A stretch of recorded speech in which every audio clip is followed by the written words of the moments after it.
Fermerët e qarkut të Korçës së shpejti do të kenë 3 laborator shkencor ku do të mund të kryejnë analizat për të pasur një prodhim më cilësor, por edhe për të ulur kostot e trajtimeve që ju kryejnë të mbjellave. Një gjë e tillë do të realizohet nëpërmjet një bashkëpunimi të Universitetit Fanoli të Korçës me qendrën e transferimit të teknologjive bujqësore, ku pajisjet bashkëkohore të laboratorëve do të vihen në dispozicion nga universiteti, ndërsa ambienti do të vihet nga QTTB. Ne kemi sot 3 laboratore kërkimor shkencor, laboratorin e tokës apo të agrokimisë dhe të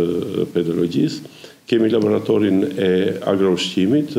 dhe laboratorin e mbrojtjes bimëve. Qëllimi është jo vetëm për punën kërkimore shkencore të pedagogëve dhe studentëve për temat e ndryshme,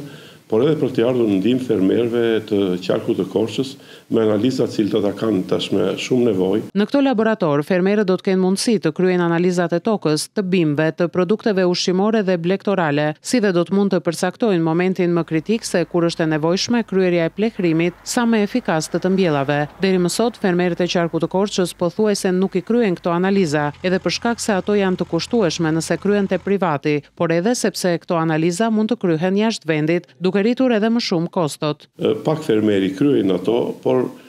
duke i ndërgjegjësuar ne dhe ndoshta vitet e para duke edhe i stimuluar këto analiza që ata t'i bëjnë.